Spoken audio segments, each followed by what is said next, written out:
मौका लगे तो शिव महापुराण को, लिंग पुराण को, कूर्म पुराण को अवश्य पढ़ें।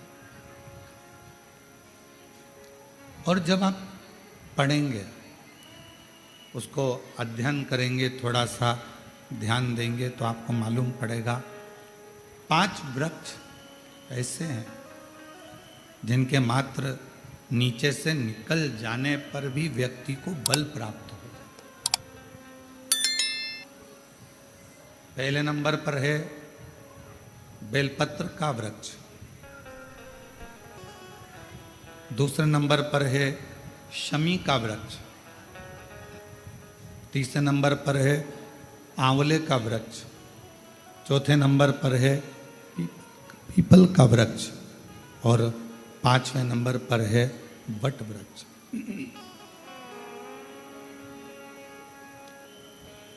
ये 5 वृक्ष,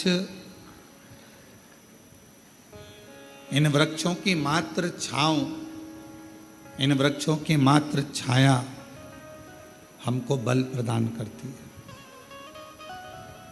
हमें एक अलग से एनर्जी देती है, हमको अलग से बल देती है, अलग से एनर्जी देती है, अलग से बल प्रदान करती है। और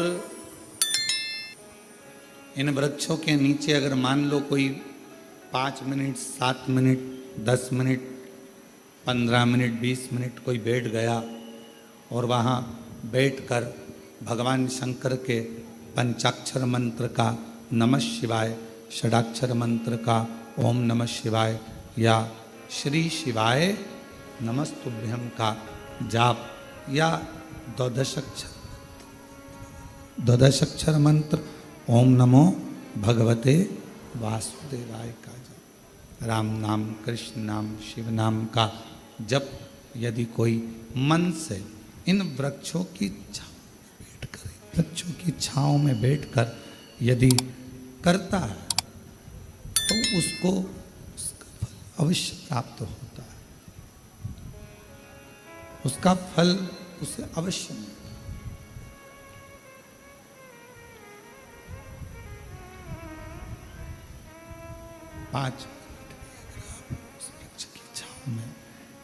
पाँच मिनट भी अगर आप उस वृक्ष की छांव में अगर बैठे हो, 5 मिनट भी अगर इन बेलपत्र का वृक्ष है, शमी का वृक्ष है, आंवले का वृक्ष है, पीपल का वृक्ष है, वट वृक्ष है, इन वृक्ष की छांव में अगर कुछ देर आप और हम बैठे हैं और भगवान के नाम का उच्चारण कर रहे हैं तो उस वृक्ष की छाएं, उस वृक्ष की छांव हमें एक अलग से बल दे दे, अलग से ऊर्जा दे।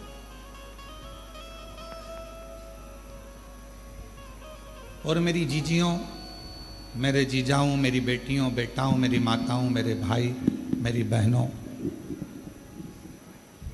एक निवेदन करेंगे कि कभी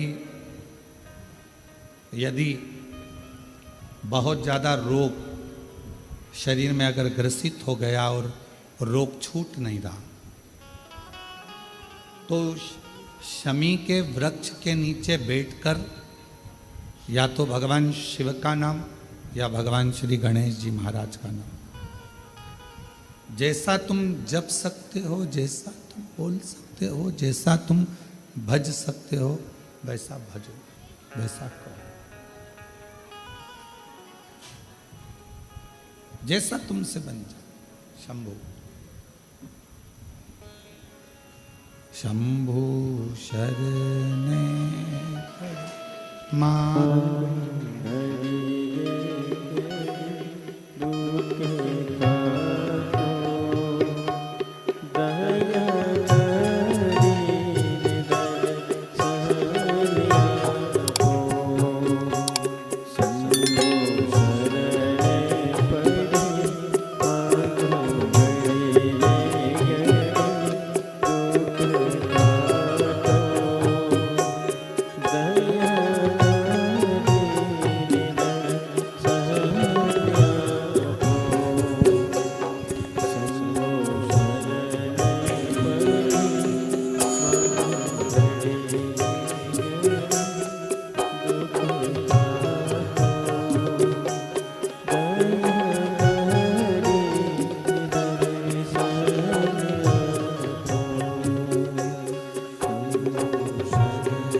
शंकर का चरित्र कह रहा है, शिव महापुराण कह रहे हैं, शमी का वृक्ष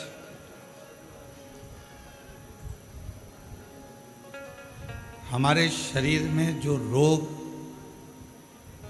होता है, उस रोग के जितने भी तत्व होते हैं उनको शमी का वृक्ष खींचता।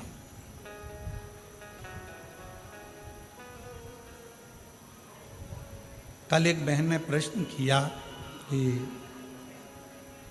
गुरुजी, आपने कहा कि शमी का जो वृक्ष होता है वो बड़ा हो जाता है, बड़ा होने के बाद उसको घर में नहीं रखते, छोटा पौधा, छोटा सा पौधा घर में रख सकते, और वो छोटा सा जो पौधा है उसको तो हम घर में रख सकते हैं, पर वृक्ष, शमी का वृक्ष जितना बड़ा होता चले जाता है तो उसको घर से अपन रखते नहीं, उसको फिर कहीं बगीचे में या कहीं एकांत में या जहाँ उसकी ज़रूरत है वहाँ उसको लगा दिया जाता है। गणेश पुराण में एक बात आती है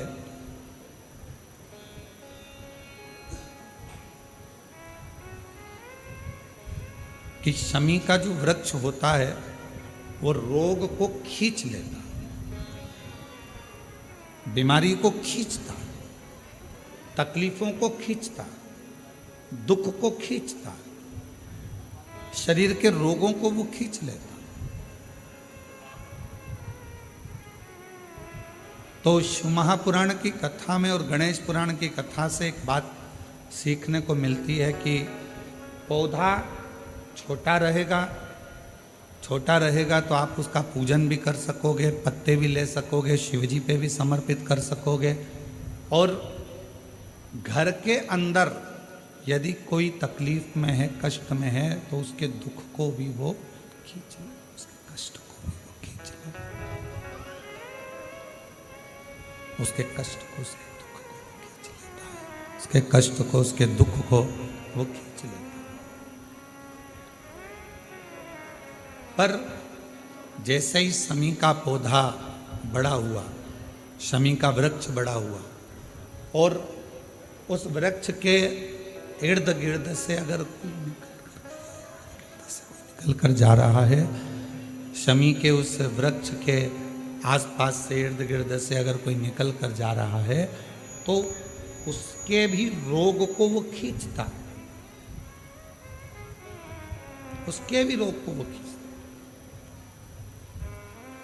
तो हमारे यहाँ सनातन धर्म में सर्व जगत के हित की बात कही जाती है कि शमी का जब पौधा बड़ा हो जाए, शमी का वृक्ष जब बड़ा हो जाए, शमी का पौधा जब बड़ा हो गया तो उसे कहीं अच्छी जगह पर लगा दिया जाए, जिससे सर्व जगत के दुखों को वो खींचता रहे, सबके रोगों को वो खींचता रहे, समाप्त करता रहे, सबके रोगों को वो खींचता रहे, समाप्त करता रहे। सर्व जगत के हित। छोटा है पौधा अपने नजदीक। शिव महापुराण में 5 वृक्षों का जो वर्णन किया गया, पहले नंबर पर है बेलपत्र का वृक्ष, दूसरे नंबर पर है शमी का वृक्ष, तीसरे नंबर पर है आंवले का वृक्ष, चौथे नंबर पर है पीपल का वृक्ष और 5वें नंबर पर है वट वृक्ष। ये हमको बल देते हैं और हमें जो बल प्रदान करते हैं, हमें जो एनर्जी देते हैं, हमारे दुखों को ये नष्ट करते हैं। हमको एक अलग से बल इन पौधों से, इन वृक्षों से प्राप्त होता है, हमें प्राप्त होता है। और वो जो बल है और हमको जो बल मिलता है इन वृक्षों के नीचे बैठकर, इन वृक्षों के नीचे भगवान का भजन कर कर, स्मरण कर कर, कीर्तन कर कर, मंत्र जाप कर कर, नाम जाप कर कर, वो बल एक अलग ही बल है, वो बल एक अलग। और शंभु शरणे मांगू घड़ी रे दुख काटो, दया करी दर्शन हो। शंभु शरणे मांगू घड़ी रे दुख काटो, दया करी दर्शन हो। शंभु शरणे मांगू घड़ी रे दुख काटो, दया करी दर्शन आपो। शंभु शरणे मांगू घड़ी दुख काटो, दया करी दर्शन आपो। शंभु शरणे मांगू घड़ी दुख काटो, दया करी दर्शन आपो। शंभु शरणे मांगू घड़ी दुख काटो, दया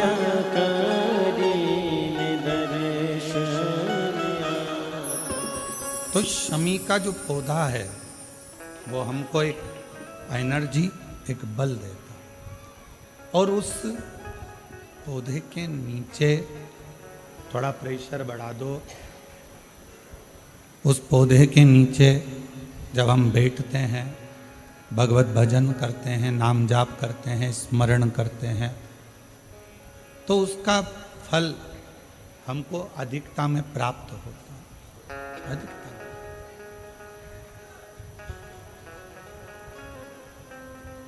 एक असुर हुआ जिसका नाम था मायासुर, और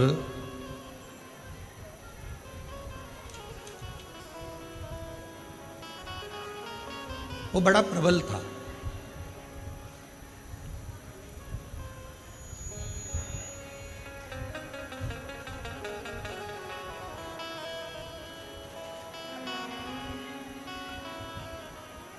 शिव महापुराण में चरित्र आता है मायासुर का कि वो बड़ा प्रबल था, इतना इतना बल उसके अंदर था। भगवान नारायण ने स्वयं ब्रह्मा जी से पूछा, क्या इसको बल तुमने दिया?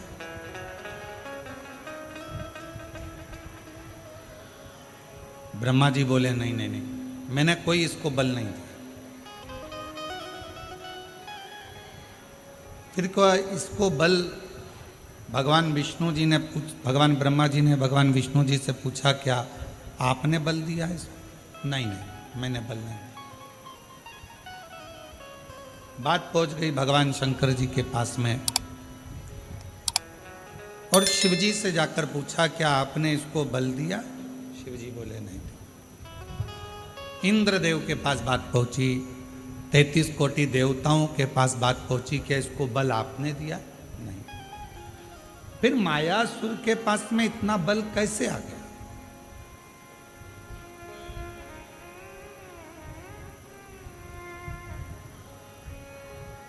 असुर है, राक्षस है, ना इसने अभी कोई तप करा, ना अभी इसने कोई साधना करी, ना कोई इसने व्रत करा, ना कोई उपासना करी, फिर इतना बल इसके पास कैसे आ गया? इतना बल इसको कैसे प्राप्त हो गया? तब सारे देवता आश्चर्य में पड़ गए कि इसके अंदर इतनी एनर्जी, इतना बल इसके अंदर कहां से आ सकता, आया कहां से?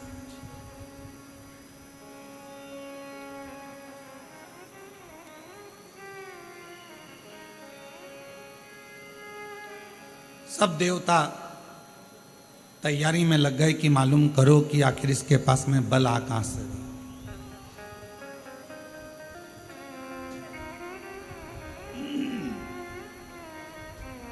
इसके पास में इतना बल कहां से प्राप्त होगा? सारे देवता सब तैयारी में लग गए, मालूम करो कि इस मायासुर के पास बल कहां से प्राप्त होगा। और सारे देवता मालूम करने में लगे, फिर भी कोई ठिकाना नहीं मालूम पड़ा कि आखिर बल कहां से आ,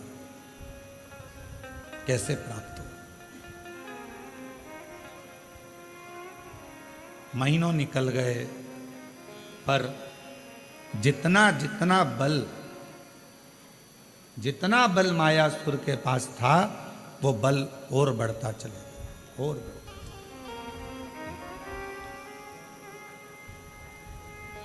फिर भगवान ब्रह्मा जी स्वयं भगवान विष्णु जी के पास में गए और जाकर पूछा कि बताओ इसके पास में इतना बल कैसे आ गया।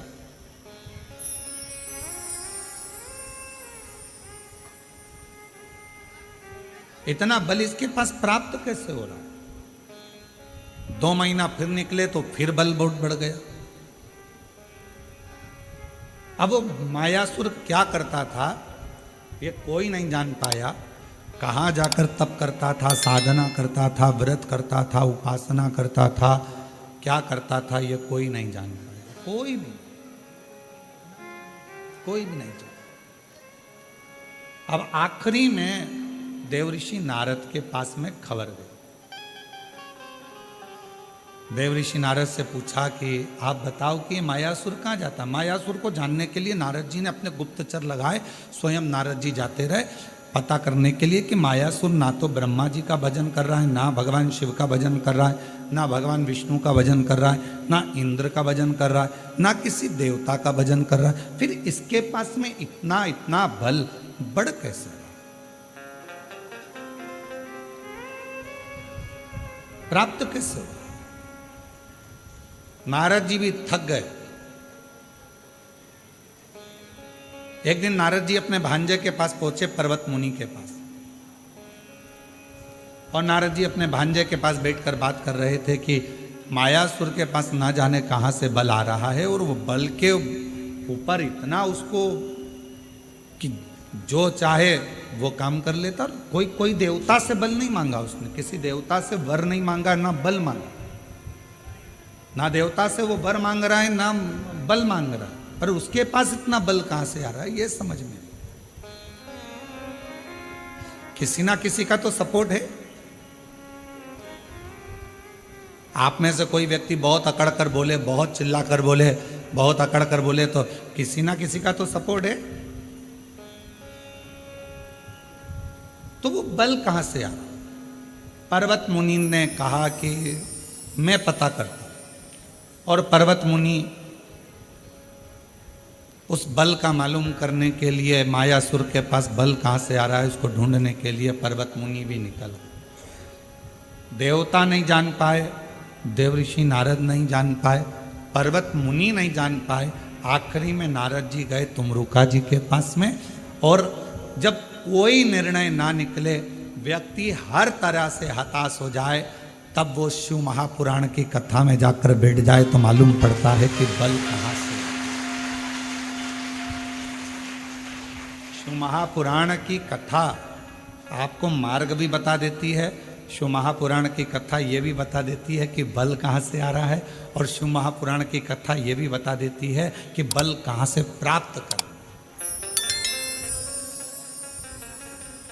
आज शिवरात्रि है, पूरा विश्व तैयारी में लगा है। शाम को 7 बजे से 8 बजे तक ऑनलाइन भगवान शंकर के अभिषेक की, शिव जी को अभिषेक करने।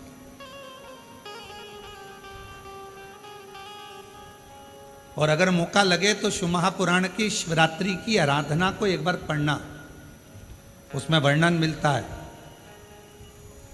कि शिवरात्रि के दिन भगवान शंकर पर धान्य चढ़ाने का क्या फल है, काली मिर्च चढ़ाने का क्या फल है, काली तिल चढ़ाने का क्या फल है, फूल चढ़ाने का क्या फल है, धतूरा चढ़ाने का क्या फल है, बेलपत्र चढ़ाने का क्या फल है। और जब वो 12 महीने की शिवरात्रि नहीं कर पाता और 12 महीने शंकर जी का पार्थिव लिंग का पूजन नहीं कर पाता, मात्र एक शिवरात्रि के दिन भी अगर वो पार्थिव लिंग का पूजन कर लेता है तो पूरे वर्ष की शिवरात्रि का फल उसको एक बार में ही प्राप्त।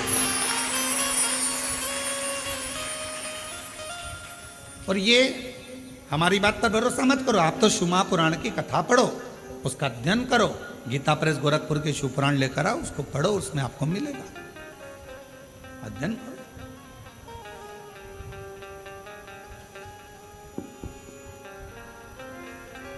और जितने पार्थिव शिवलिंग का निर्माण करने वाले हैं, काबरा जी हम हमेशा कहते हैं अपनी बात में, जितने ने पार्थिव लिंग का निर्माण करा है, सावन के शिवरात्रि के दिन ऑनलाइन बैठकर अपने अपने घरों में परिवार के साथ मिलकर जिन्होंने पार्थिव लिंग का निर्माण करा, यह हमारा विश्वास कहता है, जब से आपने पार्थिव लिंग का निर्माण करना प्रारंभ करा होगा सावन की शिवरात्रि का, तब से आपको किसी के आगे हाथ फैलाने की जरूरत नहीं पड़ी होगी। बाबा ने खुद,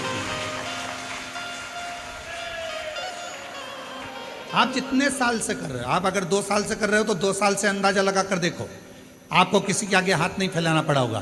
पहले का समय निकाल कर देखना, थोड़ा सा तकलीफ आई, पैसा नहीं है, धन नहीं है। आज का समय कहीं से भी भगवान तुम्हारी व्यवस्था करेगा, पर तुम्हारे घर में धन की कमी कहीं से नहीं आने देगा, अगर आपने सावन की शिवरात्रि का पार्थिव लिंग पूजन करा है तो। पार्थिव लिंग पूजन अगर सावन की शिवरात्रि का कर लिया तो तुम्हारा घर तुम्हारा नहीं रहता, शंकर भगवान का निजी घर बन जाता है और शिव जी उस घर को संभाल। अपने अपने घर में शाम को 7 बजे से 8 बजे तक आज आप और हम इसी कुबरेश्वर बाबा की भूमि से ऑनलाइन पूरा विश्व पूजन करे, पूरा विश्व। और अपने अपने घर के लोगों को कहो, पतियों से, परिवार से, एक दिन दुकान भी थोड़ा जल्दी से मंगल कर दो, थोड़ा दुकान 6:30 पे बंद कर मंगल कर आओ। आज दोनों बैठकर तुम साल भर भले दुकान 10 बजे रात्रि तक खोलो, पर एक दिन सावन की शिवरात्रि के दिन दोनों जोड़े से बैठेंगे, परिवार के साथ बैठेंगे, शिव जी को निमंत्रण देंगे अपने घर में। बाबा 365 दिन में से केवल एक दिन आप सावन की शिवरात्रि का मेरे साथ बैठकर शंकर जी का पूजन करो।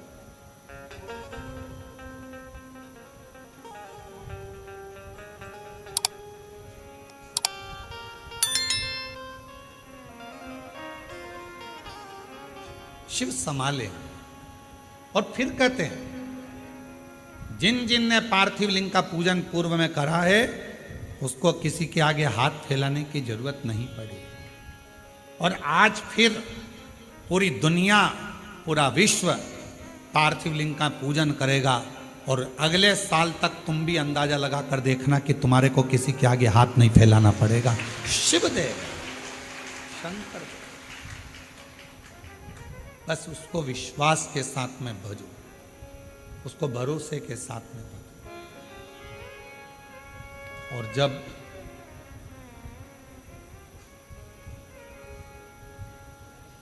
हम भरोसे के साथ शिव जी को भजते हैं तो हमारा बाबा भोलेनाथ हमारी झोली खुशियों से जरूर भरता। और तुम आना भोले बाबा मेरे मकान में, तेरा डमरू डम डम बाजे सारे जहां।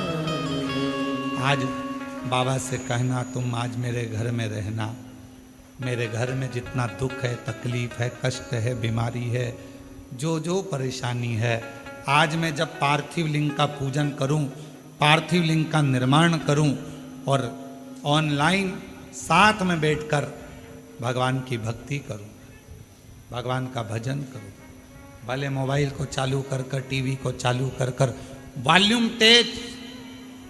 आज टीवी की आवाज इतनी तेज कर दो कि आसपास के मोहल्ले में भी तुम्हारे घर की आवाज जाए। बाहर से भी कोई निकल रहा हो तो उसके कानों में शंकर के मंत्र पहुंचे और शिव उस पर कृपा। बैठो, घर का माहौल ऐसा कर दो कि आज ऐसा लग रहा है कि हमारे घर में कोई आ रहा है। इतनी प्रसन्नता, इतनी खुशी, इतना आनंद कि आज मेरा भोले बाबा सावन के महीने में हर रोज शिवजी नंदी पर बैठकर प्रदोष काल में शाम के समय भ्रमण पर निकलते हैं। केवल शिवरात्रि का दिन, सावन की शिवरात्रि का दिन एक ऐसा होता है जिस दिन मेरे भोले बाबा के साथ श्री गणेश जी रिद्धि सिद्धि अमोद प्रमोद शुभ लाभ कार्तिकेय स्वयं जया विषहरा शामली बारी दौतली देव अशोक सुंदरी 33 कोटि देवता आज सावन की शिवरात्रि के दिन भगवान शंकर अकेले नहीं 33 कोटि देवता के साथ जिसके घर में पार्थिव पूजन होती है उसके घर में प्रवेश करते हैं। आज वो दिन है, आज वो दिन है और उस दिन का दुनिया इंतजार करती है। कोई ये ना सोचे कि हाँ हम भगवान शंकर को नहीं मानते। आज मानो, कभी कभी ये रोग अगर बेकार हो जाता है तो अपना डॉक्टर छोड़कर दूसरे डॉक्टर के पास भी जाना पड़ जाता है। कोई जरूरी नहीं है कि फैमिली डॉक्टर से ही इलाज होगा, कभी कभी दूसरे डॉक्टर के पास भी जाना पड़ता है। कोई कहते हैं हाँ हम हमारे यहाँ करेंगे पूजन, लोग हंसेंगे, क्या कहेंगे, आग लगे बस्ती में ठंडो मस्ती। कोई कुछ भी बोले, घर अपना, परिवार अपना, पूजन अपन कर रहे हैं, कष्ट अपना है। अगर आपका दुख आपका है तो क्या पड़ोसी दुख हरने के लिए आ रहा है क्या? पड़ोसी तकलीफ हरने के लिए आ रहा है क्या? पड़ोसी 5-10 लाख रुपए देने के लिए आ रहा है क्या? नहीं। जब पड़ोसी दुख हरने नहीं आ रहा, पैसे देने नहीं आ रहा, तो पड़ोसी से क्या डरना? अपना दुख अपना बाबा काटेगा। आज शिव जी को मेरे घर आना ही पड़ेगा। ये बल कहां से मिल रहा है? ये बहुत बड़ा प्रश्न पूरे देवताओं में छाया हुआ था कि मायासुर के पास इतना बल कहां से आ रहा।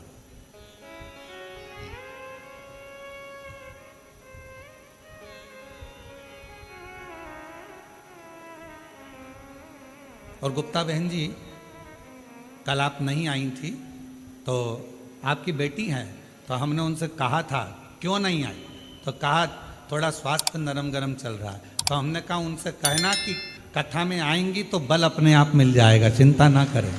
ये शिव की उदारता है जो भगवान शंकर आपको बुला लेता है। तो हम कहें ये बल अंदर से प्राप्त शिव देता है।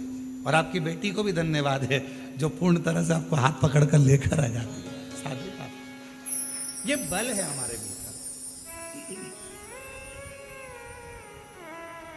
अब मायासुर के पास इतना बल कहां से आ रहा है? कौन दे रहा है? तब देव ऋषि नारद को लगा कि मैं जाकर मालूम करूं कि इतना बल कहां से, कहां से। नारद जी को मालूम नहीं पड़ा, पर्वत मुनि को मालूम नहीं पड़ा, 33 कोटि देवता ने सब आपस में बात करी, क्या तुमने वर दिया, तुमने वर दिया, तुमने वर दिया? नहीं, हमने नहीं दिया, हमने वर नहीं दिया। क्या तुमने बल दिया? नहीं। अच्छा बोलो, ईमानदारी से बताओ, तुम्हारा बेटा बाजार में जाकर 10 रुपए की फुल्की खा रहा है और किसी ने आकर तुमको बता दिया कि इसने 10 रुपए की फुल्की, चाट, पानी पतासा, गोलगप्पा, चाउमीन, बर्गर 10 रुपए का खाया। वो घर आया, तुमने पूछा कि नहीं पूछा, क्यों रे 10 रुपए कहां से आए थे? मैंने तो तुझे दिए नहीं।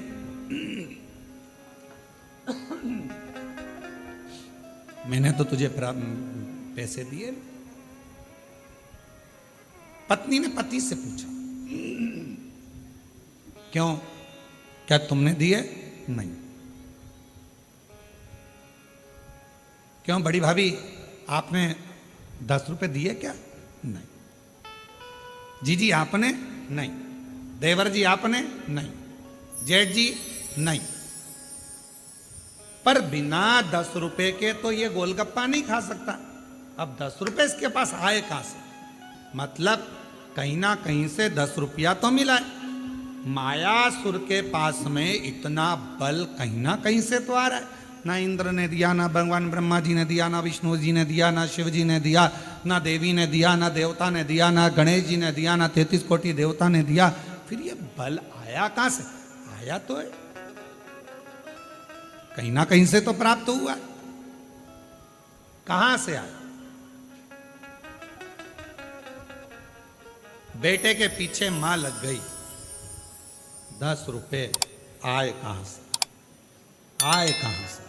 10 रुपए आए कहां से? 5 दिन, 10 दिन, 15 दिन, 20 दिन, 1 महीना, 2 महीना छुपती। अब 20 दिन के बाद, 25 दिन के बाद जो मां थी उसकी बहन आई और आकर बैठी और बैठते बैठते बात निकली कि कमलेश तो अपने दोस्तों के साथ मेरे यहाँ आया था और इतना प्यार करा ना, मैंने उसको मासी मासी कह रहा था और फिर जाने लगा तो मैंने उसको 10 रुपए दिए थे कि ये 10 रुपए तू रख ले। ये 10 रुपए माँ को मालूम पड़ गया। अब बुद्धि में आया 10 रुपए तूने दिए थे। हम पूरे घर से पूछ लिए कहां से आए, मायासुर के पास इतना बल कहां से आया, सबसे पूछ लिया। आखिरी में तुम रुका जी के पास जाकर पूछा कि ये मायासुर के पास इतना बल आ कहां से रहा।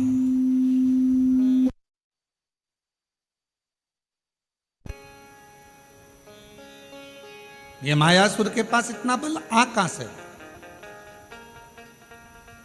तब तुमरुका जी ने कहा, अगर कोई देवता बल नहीं दे रहा, कोई देवता कुछ प्रदान नहीं कर रहा, कोई देवता बल नहीं दे रहा, कोई देवता कुछ प्रदान नहीं कर रहा, कोई देवता यदि कुछ दे नहीं रहा, तो इतना बल कहां से आ रहा है? तुमरुका जी ने कहा, जरूर या तो ये मायासुर असुर है, राक्षस है। ये फूल वाले पेड़ के पास तो जाएगा नहीं, ये जाएगा कांटे वाले पेड़ के पास। तो या तो ये शमी के वृक्ष के नीचे बैठ गया या फिर ये बेलपत्र के वृक्ष के नीचे बैठ गया। पीपल के वृक्ष के नीचे बैठेगा नहीं, क्योंकि इसको मालूम है कि देवताओं का वृक्ष है। बट वृक्ष देवताओं का है, ये तो कांटों के पास रहता। असुर प्रवृत्ति का है ना, राक्षस प्रवृत्ति का है, तो ये कांटों के करीब में रहेगा। पता करो, जरूर या तो बेलपत्र के वृक्ष के नीचे बैठता होगा या शमी के वृक्ष के नीचे बैठता होगा।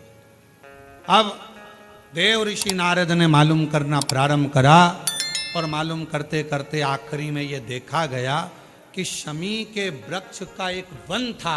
उस वन के नीचे मायासुर अपना एक सिंहासन लगाकर बैठता था और उस वृक्ष के नीचे बैठा अलमस्ती में, आनंद में अपने जीवन को जी रहा था। कुछ नहीं करता, ना तप, ना साधना, ना व्रत, ना उपास, तो भी उसके पास बल आ रहा था। तुमरुका जी ने कहा, बस यही शमी वृक्ष की छांव इसको इतना बल दे रही है कि ये देवताओं से भी भिड़ने को तैयार हो जाता है। ये शमी वृक्ष की छांव, शमी वृक्ष की छांव इसको बल दे रही है, जो ये देवताओं से भी भिड़ने को तैयार हो जाए।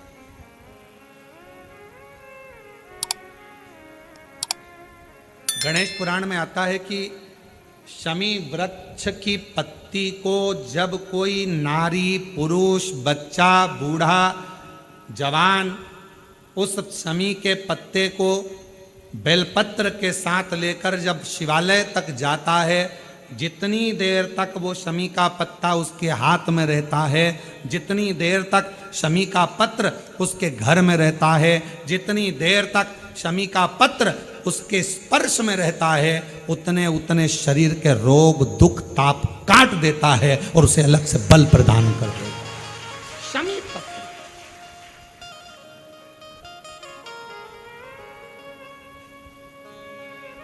जब व्यक्ति का विल पावर डाउन होता है ना, उसको लगता है ये होगा कि नहीं होगा, होगा कि नहीं होगा, उसको 5 मिनट शमी वृक्ष के नीचे चले जाना चाहिए, 5 मिनट, इससे ज्यादा नहीं, या शमी की पत्ती को रख लेना चाहिए। पहले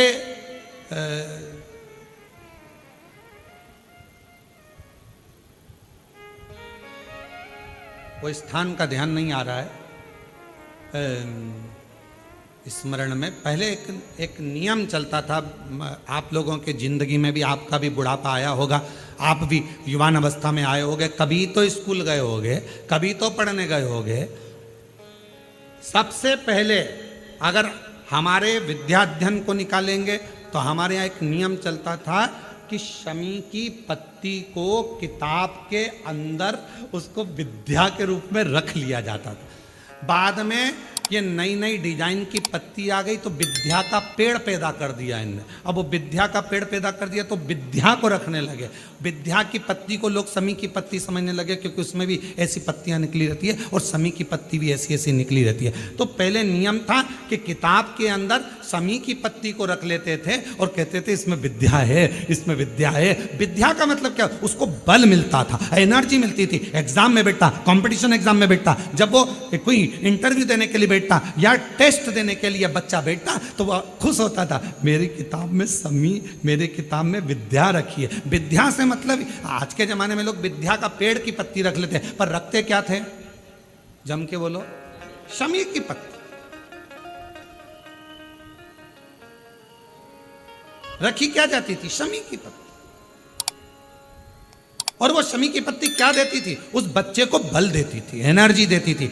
डामाडोल नहीं होगा, टेंशन मत लेना, विल पावर कमजोर नहीं होगा। पत्ती रखी है शमी की, उसके नजदीक में है, शमी बल देती है।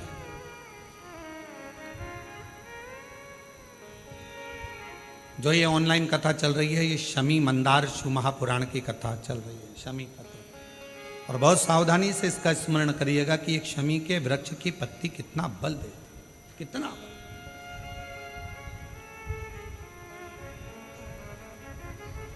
शायद आप लोगों में भी कोई ना कोई तो ऐसा होगा जिसने बचपन में विद्या की पत्ती रखी होगी।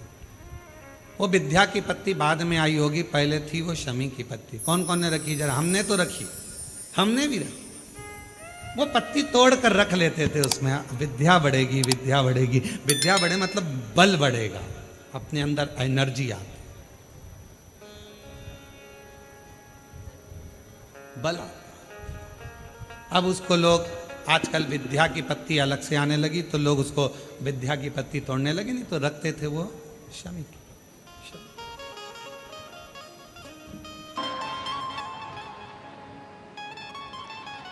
थोड़ा सा किसी ने कहा और क्रोध आ गया, थोड़ा सा किसी ने बोला और गुस्सा आ गया। समझ लो कोई तुम्हें घिस रहा है, माचिस की तीली हो तुम, तुम्हारे में अंदर केवल सिर तो है तुम्हारा पर दिमाग नहीं है। किसी ने तुम्हें घिसा, अपशब्द बोला, ताने दिए, आड़ा टेढ़ा बोला। माचिस की तीली तो बारिश में गीली भी हो जाती तो उसको 2-4 बार तो घिसना ही पड़ता है। तो किसी ने तुम्हें घिसा, किसी ने ताना दिया, गाली दी, अपशब्द कहा, बुराई करी, तुम्हें घिसता गया और तुम्हें एकदम गुस्सा आ गया। समझ लेना कि तुम मनुष्य नहीं हो, तुम केवल एक माचिस की तीली हो। मनुष्य होते तो किसी के घिसने पर तुम्हें क्रोध नहीं आता, तुम्हें अपशब्द नहीं निकलते, तुम्हें गाली नहीं देते, तुम आड़ा टेढ़ा नहीं बोलते, क्योंकि तुम माचिस की तीली नहीं, तुम मानव की देह लेकर पैदा हुए, मनुष्य की देह,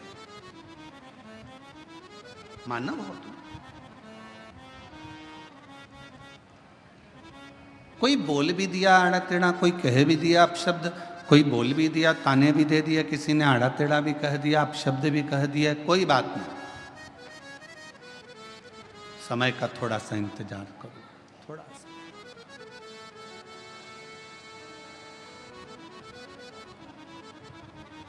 कभी मौका लगे ना तो एक बार शिव महापुराण की रुद्र संहिता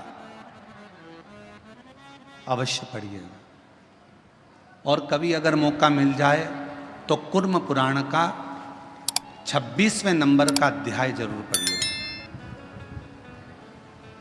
कूर्म पुराण के 26वें अध्याय में और शिव महापुराण के रुद्र संहिता में, दोनों में भगवान शंकर माता पार्वती जी से कहते हैं, ब्रह्मदेव से कहते हैं, ब्रह्मा जी सुनो, ए ब्रह्मदेव, मेरे भक्त का यदि कोई स्वप्न में भी गलत करने का सोचता है, शिव जी कहते हैं वो अपनी पूरी जिंदगी को बर्बाद कर बैठता है, पूरी जिंदगी को बर्बाद कर बैठता है।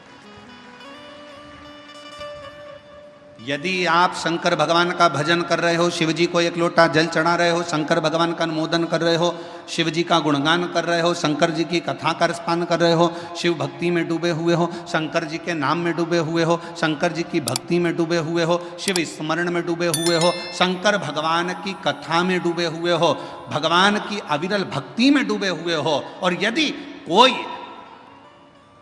तुम्हारा बुरा कर रहा है, तुम्हारे लिए बुरा लिख रहा है, तुम्हारे लिए बुरा बोल रहा है, तुम्हारे लिए बुरा करने की तैयारी में है, समझ लेना उसके घर का व्यक्ति कोई ना कोई घर में या तो बीमार पड़ा रहेगा, या उसके घर में धीरे धीरे तकलीफें बढ़ती चली जाएगी, और उसको मरते दम तक धीरे धीरे केवल भुगतना ही पड़ेगा, वो सुखी नहीं रह सकता। ये सियोर वाला महाराज नहीं कह रहा है, ये पंडित प्रदीप मिश्रा नहीं कह रहा है, यह कह रही है शिव महापुराण की रुद्र संहिता, यह कह रही है कुर्म पुराण का 26वें नंबर का अध्याय वर्णन कर रहा है। स्वयं भगवान शंकर ब्रह्मा जी से कहते हैं, मेरे भक्त का यदि कोई स्वप्न में भी बुरा करने का सोचता है, बुरा बोलने का सोचता है, बुरा कहने का सोचता है, तो उसने अपने पूरे परिवार को डुबोने का विचार कर लिया, उसका परिवार सुखी नहीं रह सकता, तन से, मन से और धन से वो बर्बाद होता ही रहता है। इसलिए मेरी जीजियों, मेरे जीजाओं, मेरी बेटियों बेटाओं, मेरी माताओं, मेरे भाई, मेरे बंधुओं, मेरे पिता तुल्य बुजुर्ग बंधुओं, मैं आपसे निवेदन करना चाहूंगा, सबकी निंदा करिएगा पर शिव की कभी निंदा नहीं, सबकी निंदा करिए पर शंकर के भक्त की कभी निंदा नहीं। कारण एक, नारद जी ने भगवान विष्णु से शिव जी की निंदा करी थी, तो नारद जी के मुख बंदर का लगा था, बंदर का। नारद जी ने भगवान विष्णु से शिव जी की निंदा करी और भगवान विष्णु ने निंदा सुन ली थी, तो उनको घोड़े का मुंह लगा था, हयग्रीव अवतार हुआ था। ये निंदा बड़ी विचित्र है। बहुत सारे मिलेंगे दिन भर मोबाइल पर, उनका एक ही काम है कि शिव पुराण की निंदा करो, शंकर जी की निंदा करो, शिव भक्त की निंदा करो, शिव कथा वाचने वालों की निंदा करो, शिव स्मरण करने वालों की निंदा करो। उनके पास केवल फ्री बैठे हैं, तो वो अपने कुल को कैसे डुबोएंगे, तो गलत गलत लिखते जाते हैं, जिससे उनका कुल, परिवार, बेटे बेटी, माता पिता, परिवार के जितने सदस्य हैं वो किसी न किसी रूप में तकलीफ भोगते ही रहते हैं। गलत लिखा, गलत बोला, गलत।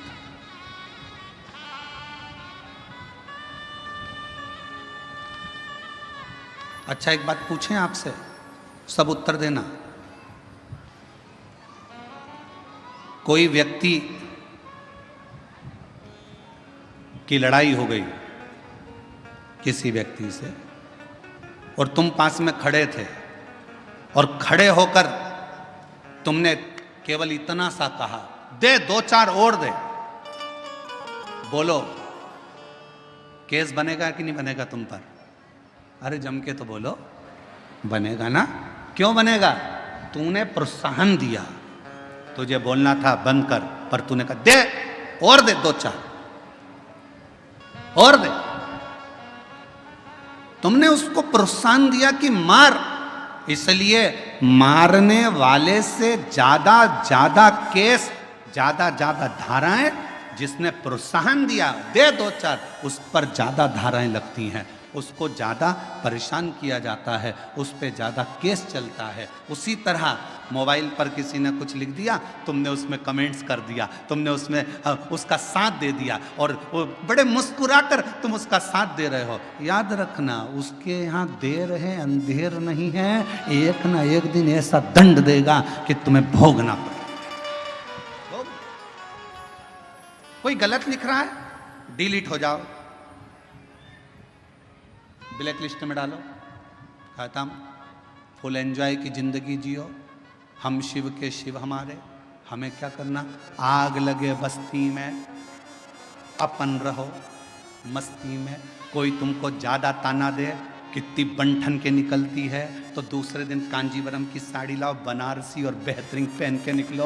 और आग लगे तो अच्छी बात, अपन तो और ठाट से रहो। कई लोगों की आदत होती है, किसी को कोई कमेंट्स कर देता है तो वो बिल्कुल हल्की साड़ी पहने, हल्के तरीके से रहे बेचारा कि भैया आप कमजोर हो, लोग ताने दे रहे हैं, लोग अपशब्द कर रहे हैं। आग लगे बस्ती में अपन रहो मस्ती में, ताना देने वाला देता रहेगा। जिंदगी हो गई। शंकर भगवान माता पार्वती जी के साथ में भ्रमण पर निकले। शिव जी नंदी पर पार्वती के साथ बैठकर जा रहे थे, तो किसी ने कह दिया बताओ दोनों एक नंदी पर बैठे हैं। शंकर भगवान नंदी से उतर गए, पार्वती जी को नंदी पर लेकर निकले। दूसरा व्यक्ति मिला, उसने कहा बताओ पति तो नीचे चल रहा है, पत्नी को लेकर घूम रहा है नंदी पर। भगवान शंकर ने पार्वती को नीचे उतार दिया, स्वयं नंदी पर बैठ गए। तो फिर कहा बताओ कितना कठोर व्यक्ति होगा, पत्नी को नीचे चला रहा है, खुद बैठकर चल रहा है। दोनों ही नीचे उतर गए, नंदी को खाली ले जा रहे थे। फिर किसी ने कह दिया बताओ इतना अच्छा तगड़ा नंदी है तो बैठकर क्यों नहीं जाते, ये दुनिया की रीति है, कहे बिगर रह नहीं सकते, इसलिए अपने को फुल एंजॉय से जिंदगी जीना है, अपनी मस्ती में जियो। आग लगे बस्ती में अपन रहो मस्ती में, क्या किसको रोइए और चादर तान के सोइए, खुश होकर जिंदगी जियो। आजा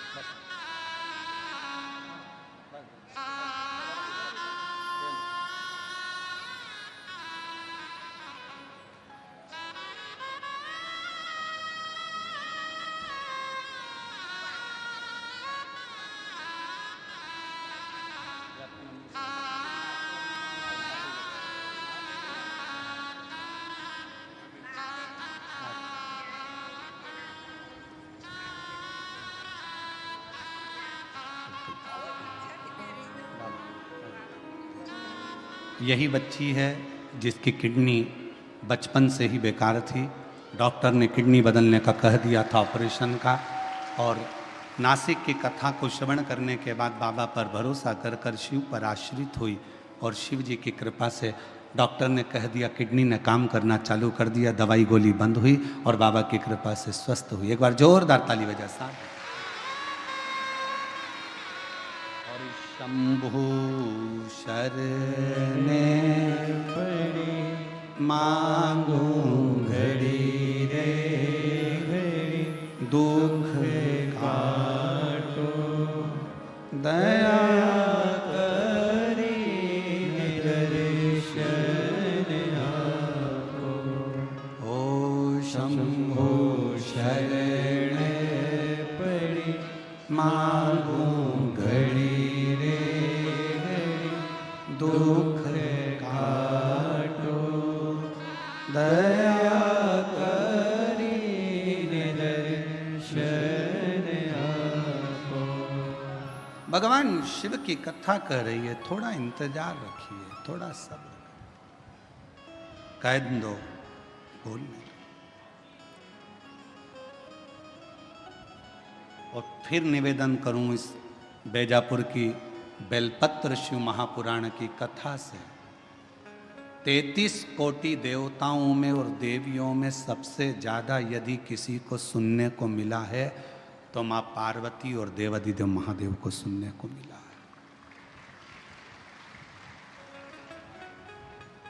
पार्वती जी अपनी सहेलियों के घर भी जाती थी ना, बेस्ट फ्रेंडों से मिलने भी जाती थी, तो पार्वती को नीचा दिखाया जाता था। हम नहीं कह रहे, पुराण कर। एक बार पार्वती जी अपनी सहेली के यहाँ पर चली गई, माँ लक्ष्मी के यहाँ, और लक्ष्मी जी बैठी हुई थी और पार्वती जी को देखकर बोली, पार्वती तेरे भी भाग्य बड़े विचित्र हैं री। पति भी मिला तो अड़भंगा मिला, नग्न वेशधारी, जटाजूड़ बांधने वाला, भस्म रमाने वाला। मेरा घर देख, मेरे पति को देख, मेरे घर में सोने के सिंहासन, सोने के पर्णकोटे, बैकुंठ देख, सोने की दीवारें, सोने के कलश, सोने के द्वारे, सोने के फाटक, सोने की खिड़की, सब सोने का बना है। और पार्वती जी बोली, मुझे सोने से मतलब क्या है, मेरा तो जो पति है वो ही गोल्ड है, तो मुझे करना क्या है? जब मेरा पति ही गोल्ड है तो मुझे करना क्या इस गोल्ड? क्या करूं?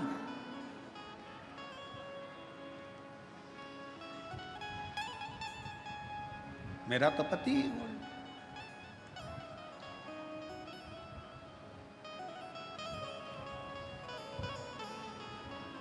वो कहते हैं भोलेनाथ ब्यूटी फूल।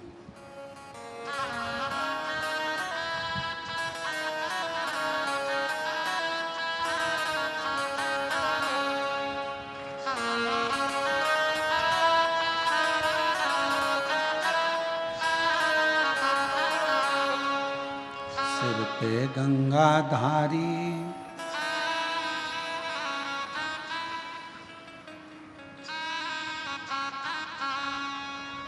क्या बोलते सले, मस्तक पे गंगा सिर पे लेवे, कल्याण उनका कर दे, भोलेनाथ ब्यूटी।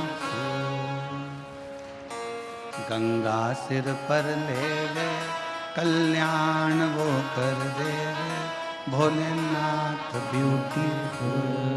मेरा पति तो खुद गोल्ड है, ये गोल्ड की नगरी का मैं करूंगी क्या?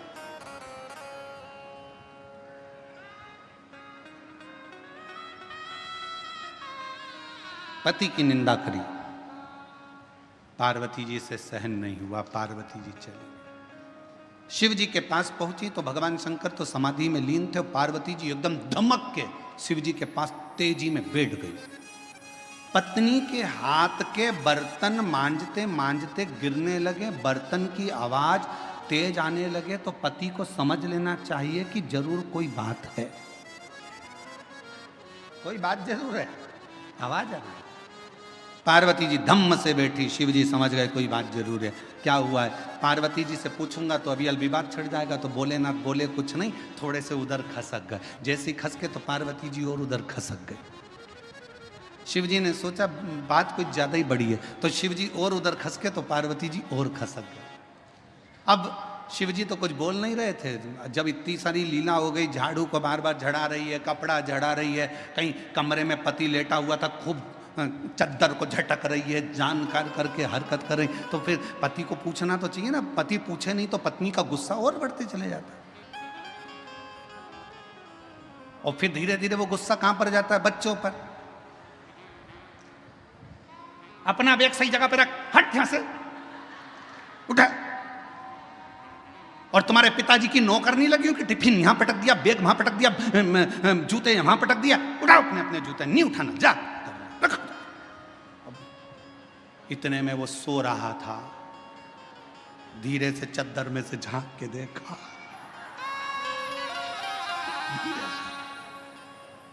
और उसके स्मरण में आया, अम्बे तू है जगदम्बे, जय वो बेजापुर वाली, हम सब उतारे तेरी। उसके समझ में आ गया आज जरूर कोई बात है, इसके मन में कोई प्रश्न है, और बहुत जोरदार। तो पार्वती जी से शिव जी ने पूछा नहीं, पार्वती जी नजदीक में आई, तब शंकर भगवान ने देखा कि ज्यादा बात बढ़े उससे अच्छा पूछ लेता हूँ। शिव जी ने पूछा, पार्वती क्या हुआ? तुम तो अपनी बेस्ट फ्रेंड के यहाँ गई थी, और तुम तो कह रही थी मेरी फ्रेंड बड़ी अच्छी, मेरी फ्रेंड बड़ी अच्छी, क्या हुआ? पार्वती जी बोली, मेरे को एक सोने का महल बनवा दो नाथ। शिव जी मन में सोचे, मेरे को पहले ही मालूम था, ये मुझे मालूम, क्या करेगी महल का? उसमें रहूंगी। अच्छा, शिव जी ने कहा ठीक है कोई बात नहीं, तेरे मन की बात है, अभी बनवा देता हूं। विश्वकर्मा जी को बुलाया, पार्वती जी बोली अब विश्वकर्मा जी आ गए ना, अब मैं समझ लूंगी। बस पति एक बार पत्नी को सुनार की दुकान पर ले जाए, फिर बेचारा पति कुछ नहीं बोल पाता, जो बोलती है पत्नी बोलती है। वो बेचारा कुर्सी पर बैठा रहता है। सुनार भी ऐसा होता है, चाय मंगवाएगा, साहब को चाय पिलाओ, क्योंकि पैसा वही देगा,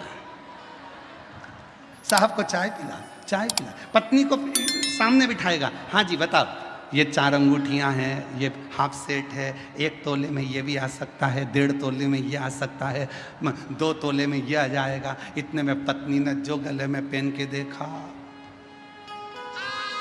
पति से बोली कैसी लग रही हूं? पति बोले बहुत बढ़िया। बस तो करवा चौथ पे ले लूं मैं? पति ने कहा ले ले। अब करवा चौथ पे पत्नी ने हार पहना, छत पे गई, पति की पूजन करी, चलनी में मुंह देख रही थी पति का, पति उसके हार को देख रहा था। वो मुंह देख रही थी, वो हार देख रहा था। और पति ने चंद्रदेव को प्रणाम कर कर कहा, रे गजब कर दिया, 2 लाख का करवा चौथ हो गया। अब सोचे, देखे सुख क्या।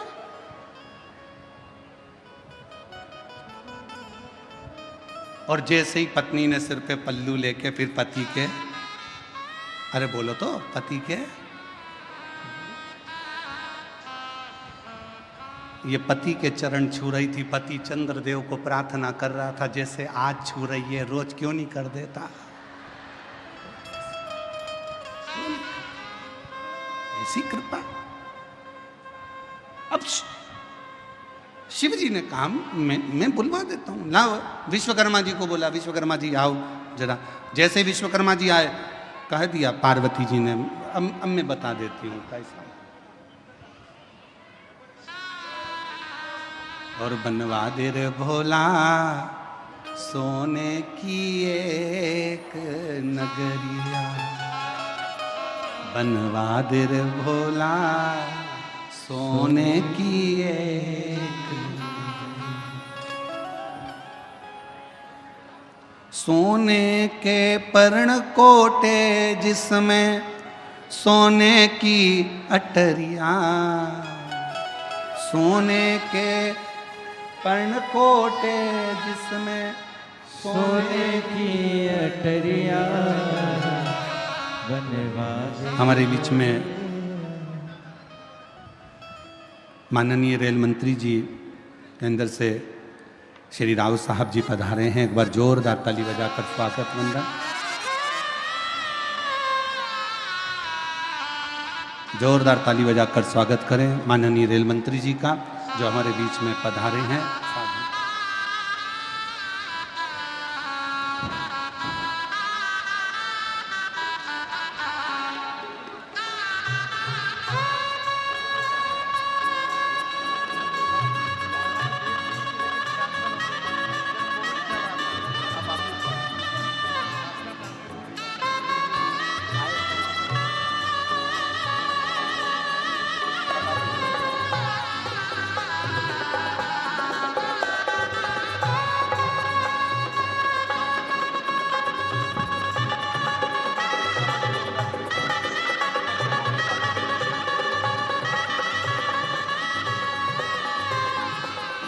केंद्रीय रेल मंत्री हमारे बीच में यहाँ पधारे हैं। एक बार जोरदार ताली बजाकर उनका स्वागत वंदन साधुता राव साहब जी का, जो इस पवित्र पुनीत अवसर पर आपका आगमन हुआ और शिव महापुराण की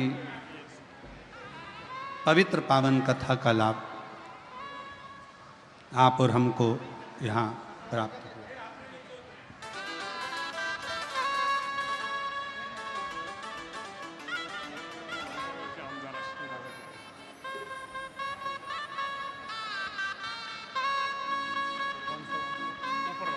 कोपर गांव के आमदार जी हमारे बीच में पधारे हैं। एक बार जोरदार ताली बजाकर स्वागत।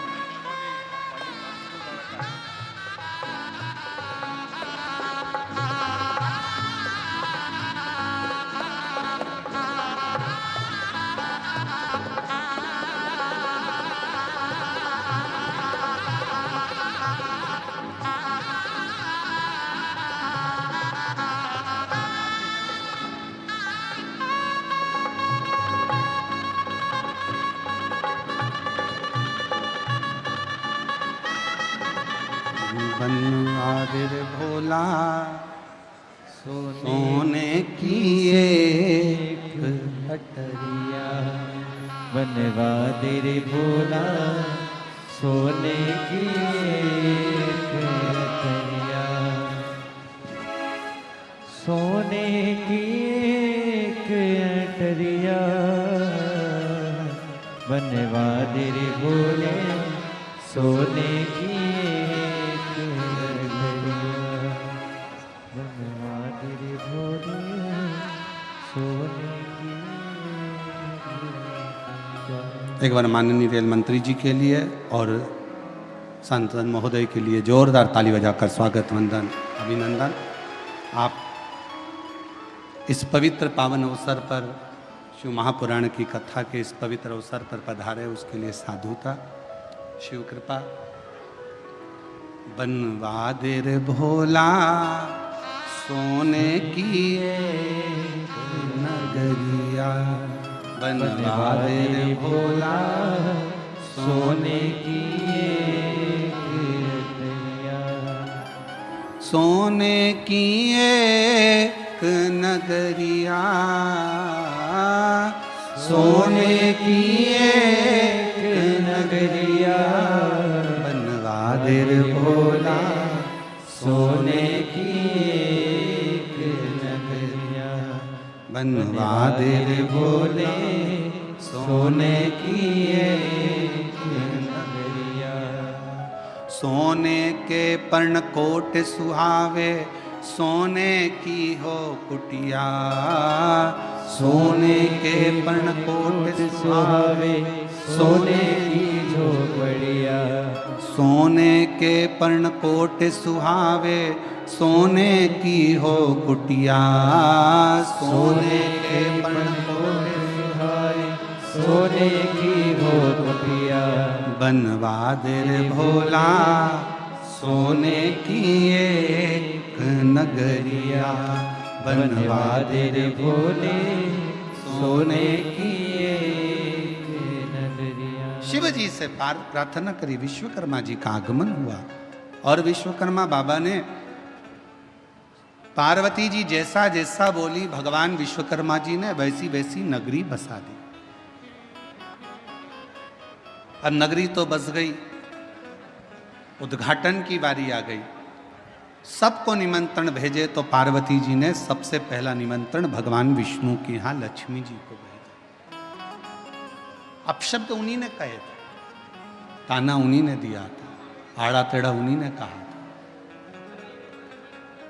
अपशब्द उन्हीं ने कहे थे, इसलिए उनको वहां पर उनको पत्र भेजना जरूरी था।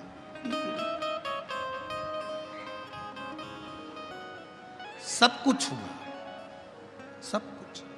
फिर आखिरी में मेरे देव अधिदेव महादेव ने निर्णय लिया, मेरे शंकर भगवान ने ये विचार किया कि कहीं शिवजी का ये विचार आया, शंकर भगवान ने ये विचार किया कि कहीं ये पार्वती जी के भीतर कहीं आई अभिमत्ता ना एकत्रित हो जाए।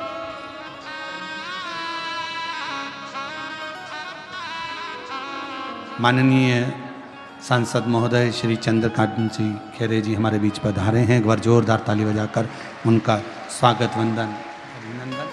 बनवादिर भोले सोने की एक नगरिया, ओ सोने की एक नगरिया, सोने की एक नगरिया, बनवादिर भोला सोने की एक नगरिया, बनवादिर भोले सोने की एक नगरिया, सोने की एक नगरिया,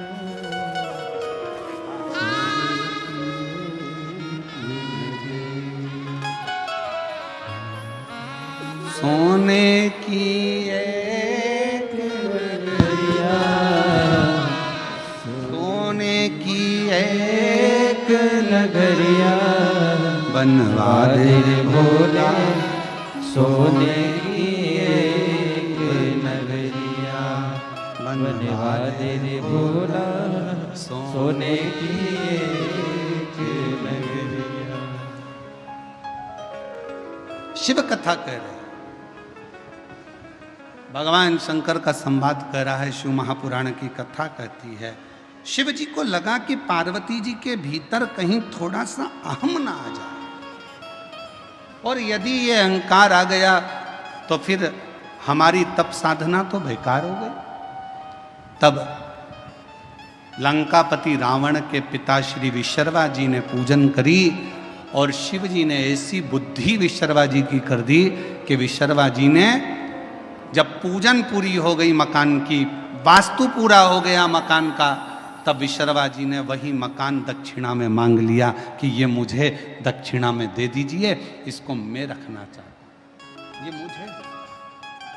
पार्वती जी को क्रोध आ गया, विशर्वा जी तुमने मेरे मन के इस मकान को लिया है, ये लंका तुमने ली है, मैं तुम्हें श्राप देती हूं कि इस लंका में कोई दिया जलाने वाला ना बचे, एक दिन इसमें आग जरूर लगेगी, ये मेरी पसंद।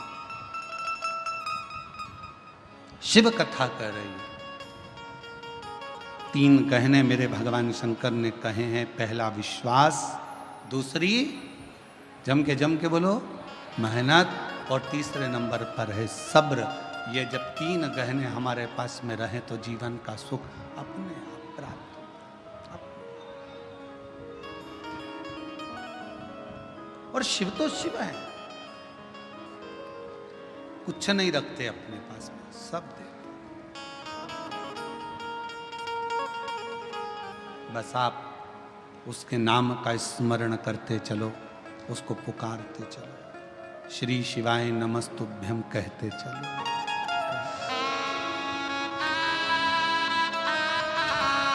अगर अपनी किस्मत का ताला खोलना है तो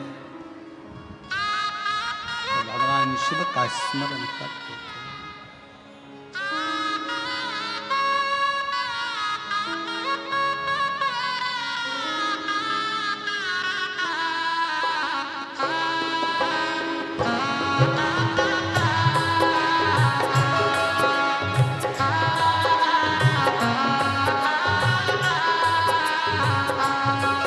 अपनी किस्मत का ताला हो, अपनी किस्मत का ताला हो, अपनी किस्मत का ताला तुम खोलते चलो। श्री शिवाय नमस्तुभ्यं तुम बोलते चलो, श्री शिवाय नमस्तुभ्यं तुम बोलते चलो, श्री शिवाय नमस्तुभ्यं तुम बोलते चलो, श्री शिवाय नमस्तुभ्यं तुम बोलते चलो। अपनी किस्मत का ताला हो, अपनी किस्मत का ताला हो, अपनी किस्मत का ताला तुम खोलते चलो। श्री शिवाय नमस्तुभ्यं तुम बोलते चलो, श्री शिवाय नमस्तुभ्यं तुम बोलते चलो। राधे राधे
समझाना बड़ा मुश्किल है, आखिर वो दर्द दिल है, आखिर वो दर्द दिल है, समझाना बड़ा मुश्किल है, समझाना बड़ा मुश्किल है, आखिर वो दर्द दिल है, आखिर वो दर्द दिल है।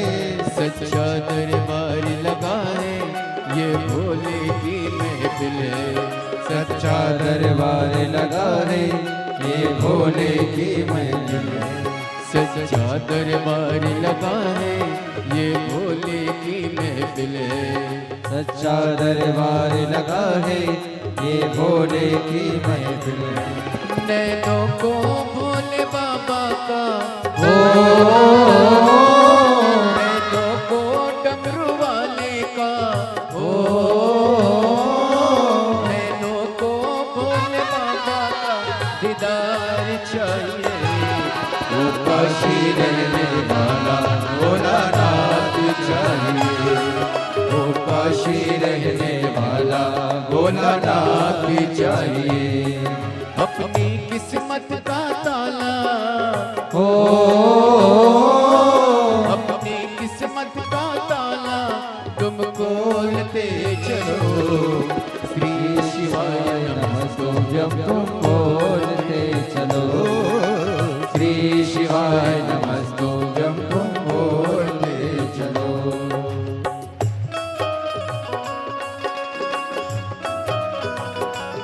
राधे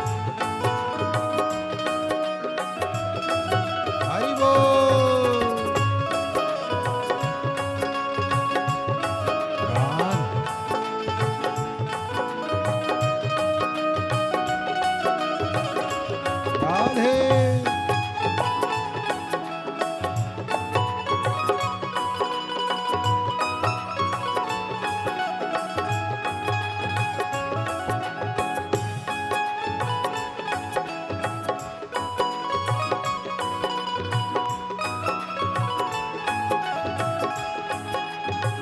राधे राधे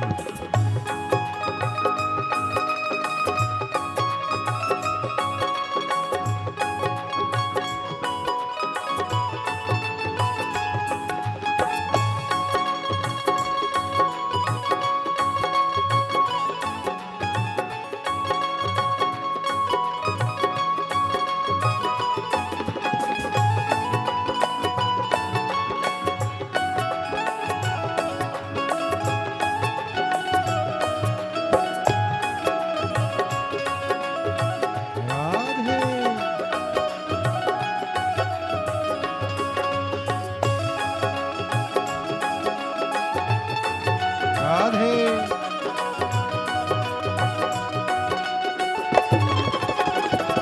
राधे राधे राधे हरि बोल। राधे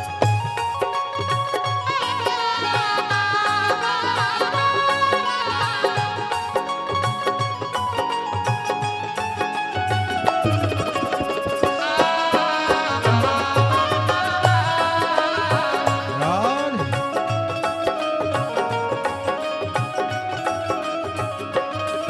कुछ कमी नार मानो की, कुछ कमी नार मानो की, तेरे दिल दीवानों की, तेरे इन दीवानों की, कुछ कमी नार मानो की, कुछ कमी नार मानो की, तेरे दिल दीवानों की, तेरे इन दीवानों की।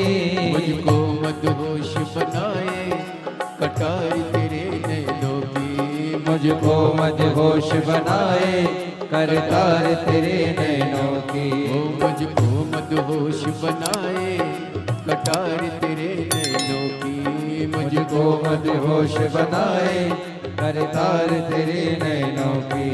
नैनों को डमरू वाले का नैनों को काशी वाले का, नैनों को डमरू वाले का दीदार चाहिए, वो काशी रहने वाला भोलानाथ चाहिए, वो काशी रहने वाला भोलानाथ जाइए।